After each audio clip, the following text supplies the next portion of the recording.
They laughed when he walked in. The aliens had never seen flesh like that, creased, torn, repaired, then torn again. He didn't flinch at the laughter. He didn't even look up. The scarred human just sat down, rolled his shoulders, and waited for the alarms he knew would come. The Joint Defense Academy was supposed to be the galaxy's great experiment, bringing together species from across the stars to form one unified military force. The idea was noble. The execution? Less so. The young cadets of the Aeldar Dominion were tall, smooth-skinned, flawless. Their armor gleamed like liquid metal. Their faces reflected nothing but genetic precision. Then there was him, Sergeant Cole Reyes, Terran veteran of the Titan Wars. His uniform was outdated, his scars uncountable. A jagged line cut from temple to jaw. A burn mark coiled around his forearm like a ghost of flame. One eye was human, the other faintly artificial, pale gray and humming with faint light. To the alien cadets, he was a curiosity. To the instructors, a fossil. To himself, just another man who'd buried too many friends. You survived that primitive planetary war, yes? One of the Eldar sneered. Barely, Cole said, not looking up. Your species uses pain as decoration. No, he said softly, as reminder. Laughter rippled through the class. His stillness unnerved them. No outrage. No defense. Just a quietness that felt wrong to those who'd never seen death up close. When training began, he moved differently. While others relied on reflex algorithms and genetic synchronization, Cole relied on instinct. He fought without elegance, but with terrifying efficiency. Every strike aimed to kill, not to impress. The aliens dismissed it as barbaric, inefficient. Yet somehow he always won. That night in the barracks, a young cadet approached him again, eyes full of cruel curiosity. Human, she asked, do you keep those scars as trophies? Cole met her gaze. His voice was calm, tired. No. I keep them because I earned the right to remember. She didn't understand. None of them did. Not yet. 2 days later, the sirens screamed. The Aeldar outpost came under sudden attack. Real enemy fire, not simulation. Cole rose first before the instructors could even react. Grab your weapons, he barked. Training's over. The cadets froze. They hadn't been told to act. The instructors hadn't given orders. But Cole's tone carried something older than rank, authority born from loss. He knew the sound of real danger. Because those scars weren't marks of battle, they were memories of every time he'd been the last one left alive. As the first explosion ripped through the academy walls, the scarred human looked to the sky, whispering, I knew you'd come back. And for the first time, the aliens realized those scars weren't history. They were warnings. The first explosion turned the academy's sky red. The second turned silence into panic. The third made every cadet realize they were no longer in training. But only one figure moved with purpose. The scarred human. When the enemy broke through the orbital shield, the young alien cadets scattered. Their perfect reflexes collapsed under the weight of chaos. The halls filled with smoke, shrapnel, and screams, sounds no simulator had ever dared to replicate. Sergeant Cole Reyes didn't hesitate. He grabbed a cadet by the arm, dragged her from a collapsing bulkhead, and shouted over the alarms. You. Field generator. Get it back online. But the manual. Forget the manual. He moved through smoke like he'd done it 1,000 times before because he had. Every motion was memory. Every scar, a map of survival. Outside, the enemy. Pirates turned mercenaries descended in scavenger ships, tearing through the perimeter defense grid. The alien cadets panicked as their command network failed. The Aeldar fought in disciplined patterns, predictable, textbook perfect. But perfect didn't survive in war. Cole took one look at the situation and made a call no AI ever could. He split his small squad and sent them toward the explosions. "Are you mad?" hissed one alien. "The probability of survival." "Don't quote me numbers, rookie," he growled. "Quote me names. Because if we don't move, there won't be anyone left to remember yours." The words cut through their fear like a blade. By the time they reached the breach, Cole was already knee-deep in the fight. Plasma rounds hissed past him, burning into the walls. His left sleeve caught fire. He didn't notice. He moved like a storm, gritty, relentless, efficient. When a cadet froze, he pushed her behind cover and stood in her place, taking the blast meant for her shoulder. The wound smoked, sizzling metal and flesh fusing with his armor. He didn't scream. He just turned, eyes burning brighter than the plasma. "Now you understand," he said, firing back. That's what the scars mean. They weren't marks of pride. They were the price of choosing others over himself. Again and again. As the enemy broke through the outer defenses, the cadets followed him. Not because of rank, but because he never stopped moving.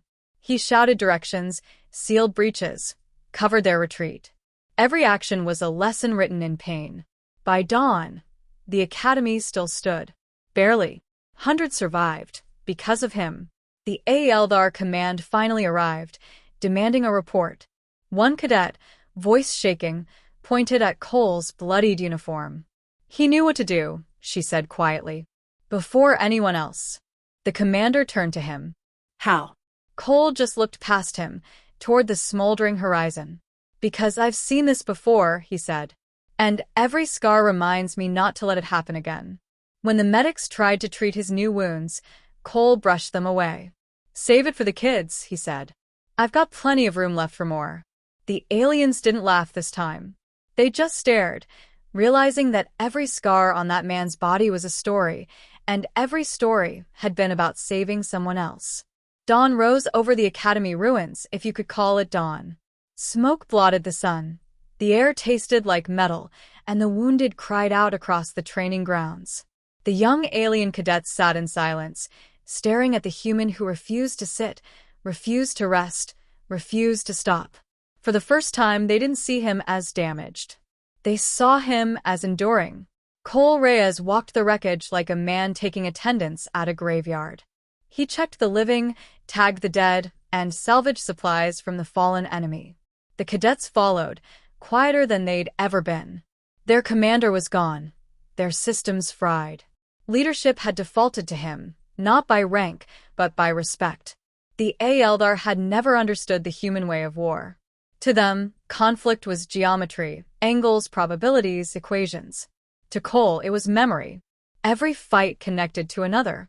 Every scar was a reminder of what panic cost, what hesitation destroyed. He moved through debris, muttering under his breath. "Keep your head down. Breathe slow. Watch the corners. Always 2 exits." The cadets watched in awe. He wasn't reciting a manual. He was reciting ghosts. That night, around the flickering emergency lights, one of the youngest cadets, Lighten, the same one who had mocked him days ago, finally asked the question that had burned in her mind since the battle began. "Human, where did you get all those scars?" He didn't answer immediately. The crackle of flames filled the silence. Then, quietly, "Some are from enemies. Some are from friends I couldn't save. Most are from choices I didn't want to make." He looked up at the alien cadets, their bright eyes reflecting the firelight. "You think scars mean survival. You're wrong. They mean I had to learn the same lesson too many times." For a long moment, no one spoke. Then Lighten reached out, touching one faint burn on his forearm with trembling fingers. "And yet you still fight."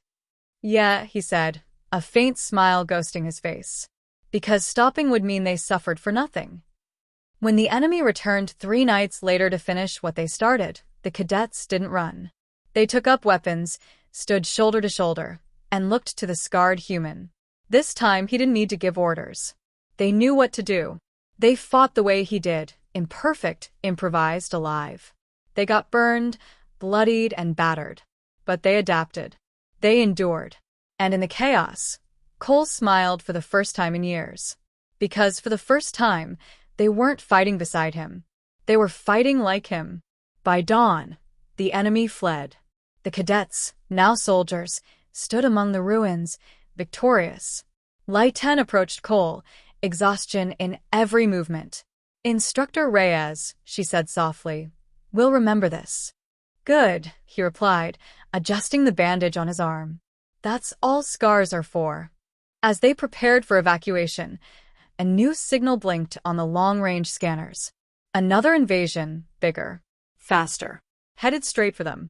Cole just looked up at the darkening sky and said, "Guess it's time to earn a few more." The stars dimmed as the second fleet arrived. Thousands of enemy ships filled the sky, blotting out what was left of dawn. The alien cadets, still bloodied from their first real battle, looked to the scarred human. He didn't reach for a weapon. He just exhaled, calmly, as if he'd expected this all along. The Eldar command hadn't answered distress calls. The outer relay was gone. The cadets were alone, an academy reduced to rubble, a single human leading a handful of frightened survivors. Cole Reyes stood at the edge of the landing field, his armor cracked, his face streaked with ash.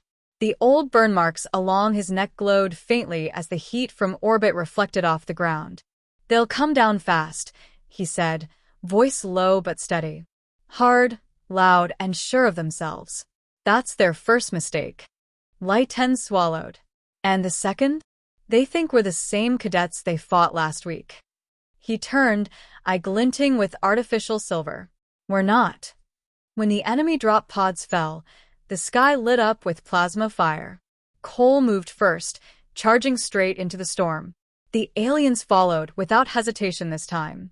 No tactics, no orders, just instinct and trust. The enemy expected chaos. What they got was discipline forged in pain. The cadets moved through fire like they were born in it, covering, dragging, protecting each other.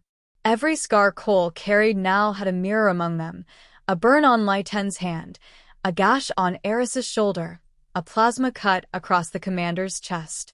They were becoming reflections of their teacher, each wound a page in the same unwritten story. And Cole, he was everywhere at once. Directing, defending, bleeding, until a plasma bolt tore through his side and sent him to his knees. Lyten screamed. He waved her off, coughing smoke. "Don't stop. Keep fighting. You're hurt. So are you. That's how you know you're still in it." She hesitated, then rose again, voice breaking but loud. "For the human." The cry echoed through the comms, carried by every surviving cadet. They surged forward with renewed fury, turning the tide. From his knees, Cole watched them fight, messy, fearless, alive.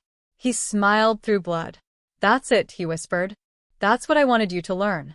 Not to fight like me, but to survive without me." By the time reinforcements finally arrived, the battlefield was silent again. The enemy fleet was gone. The academy lay in ruins, but the cadets stood, scarred, soot-covered, breathing. They found Cole near the command tower, sitting against a broken wall, rifle resting on his lap. His breathing was shallow, but he was smiling. Lyten knelt beside him. "We won." "You did," he rasped. "That's the difference." Her voice trembled. "You said your scars were reminders. What will we do with ours?" He looked at her, his one human eye soft, the other reflecting the sunrise. "You'll wear them," he said. "So, you never forget who taught you how to survive." And then, softly, "That's the last lesson." Epilogue. Weeks later, when the Galactic Council reviewed the battle logs, they asked how an unarmed training post had repelled a full invasion. The report from the Eldar cadets was short, written in the human tongue. "He had scars. Now we do too." Across the stars, the name Cole Reyes became legend, not because of how he fought, but because of what his scars taught those who lived to remember them.